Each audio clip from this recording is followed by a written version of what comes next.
tentang leak Lombok. Hai Sobat Info Nusa, kalian kabar baik ya? Kali ini kita akan infokan yang rada serem dikit nih. Ternyata leak, tusela atau sela pernah membuat resah penduduk dan penjajah Belanda saat dahulu kala. Berikut infonya ya Sobat Info Nusa. Tapi sebelum lanjut, subscribe channel Info Nusa ya. Ayo, cepat klik tombolnya sekarang juga ya, untuk mendukung kami terus mengabarkan info ke semua sahabat hebat kami. Oke, kita lanjutkan info tentang tusela ini. Siap-siap sambil cari temen agar gak nonton sendirian ya. Sebelum Pulau Lombok dikuasai Belanda, pernah berlangsung perburuan besar-besaran terhadap kaum tusela, sela atau leak. Keberadaan tusela sangat meresahkan. Ternyata Sobat Info Nusa selain sering menampakkan diri dalam sosok mengerikan, sela juga menyerang manusia dan merusak tanaman di sawah-sawah milik warga. Wah, merugikan kalau seperti ini. Orang Belanda menyebutnya lycanthropos. Ini semacam penyakit psikis, sindrom langka yang mengubah manusia menjadi hewan. Nah, ternyata jenis penyakit juga nih perilaku sela.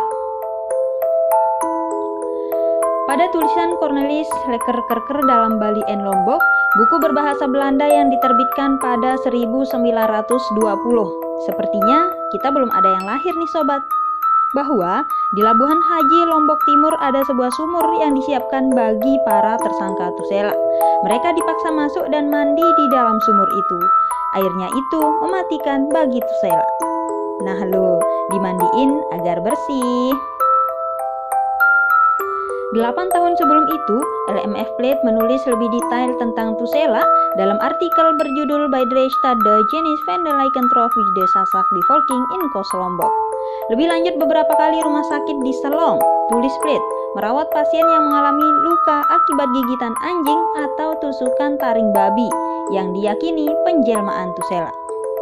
Kalau seperti ini sih harus dibinasakan nih tusela. Semua orang di Lombok Timur sangat percaya keberadaan tusela. Baik pria dan wanita bisa menjadi sela melalui latihan yang menjadi bagian dari ilmu seher atau sihir dalam bahasa Sasak, kata Plate. Bahkan ada sebutan paling kasar untuk sela ini, yaitu sela ekek atau sela jorok, adalah derajat paling rendah di kalangan tusela. Golongan ini hanya bisa bermetamorfosa menjadi hewan-hewan kecil seperti monyet, ayam, anjing, babi, dan kambing. Sedangkan tusela yang lebih sakti bisa mengubah diri menjadi buaya, kerbau, bahkan harimau. Namun uniknya, lengan dan kaki tidak berubah, tetap dalam bentuk anggota tubuh manusia. Ih, ngeri ya. Sobat Info Nusa jangan bayangin ketemu sosok seperti ini. Atut ah. Lebih lanjut menurut Plate, tusela sering juga menampakkan diri dalam sebuah bayangan. Di dahinya ada cahaya kecil kemilau berwarna hijau. Tusela berilmu tinggi memiliki rangkaian 11 atau 21 radiasi cahaya. Berikut ini Sobat Info, ternyata ada varian atau jenis lain dari tusela. Ada pula varian tusela yang disebut sela mopon, yang bisa memisahkan kepala dan tubuhnya sendiri. Tubuhnya ia tinggalkan di tempat tidur, sedangkan bagian kepala terkadang bersama isi perutnya terbang membelah malam. Ampun sobat, gak sanggup saya lanjutkan lagi info ini. Tarik selimut dan langsung tidur aja ya. Hihihi. Tapi kita lanjutkan aja ya, makin seru dan menegangkan nih. Mereka sering menggelar sangkepan atau pertemuan dan pesta perkawinan antar tusela. Bayi hasil pergaulan bebas itu terlahir sebagai bebayi. Ups, bebayi? Sepertinya seperti tuyul ya. Makhluk liliput berkepala runcing.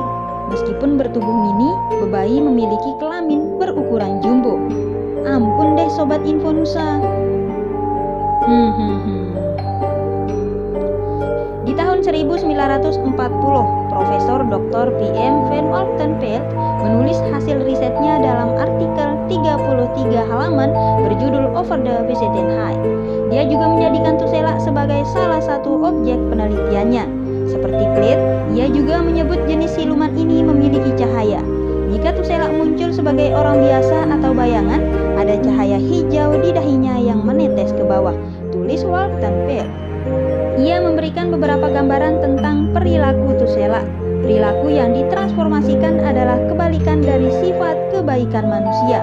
Mereka jahat dan menjijikkan, sedangkan wanitanya begitu jalang, ujarnya. Walton Pale melengkapi pemaparan Plate tentang makhluk bebayi. Tusela wanita yang bunting juga bisa mengalami keguguran. Namun, bayi baru lahir yang mati, janin, juga darah aborsi bisa dijadikan bebayi. Biasanya disimpan dalam botol, katanya. Melalui ritual dan konsentrasi pemiliknya, janin dalam botol mendapat kekuatan. Lalu, apa fungsi bebayi, si anak haram hasil perselingkuhan Tusela itu? Salah satunya, bebayi ditahbiskan untuk merasuki orang yang ingin dicelakakan. Korban kemudian jatuh sakit dan bertindak seperti orang gila. Bebayi juga bisa memberikan kekuatan luar biasa pada orang yang kerasukan, sebagai cryptomnesia dan clairvoyance, jelasnya. Menurut Walton Pale, metamorfosis manusia menjadi hewan juga ada di Jepang dan Cina. Namun dalam praktik yang agak berbeda. Misalnya, ruh orang mati bisa memanfaatkan mayat rubah, musang, atau anjing. Lalu mereka mengembara dengan hewan-hewan ini mencari para korban. Nah, itu loh Sobat Info Nusa. Tusela, Sela, Lea, bebayi ternyata secara ilmiah sudah coba diteliti kebenarannya. Sampai jumpa di kabar Info Nusa berikutnya ya. Jangan lupa subscribe channel ini untuk mendukung kami terus mengabarkan info ke semua sahabat ya. Bye-bye sobat.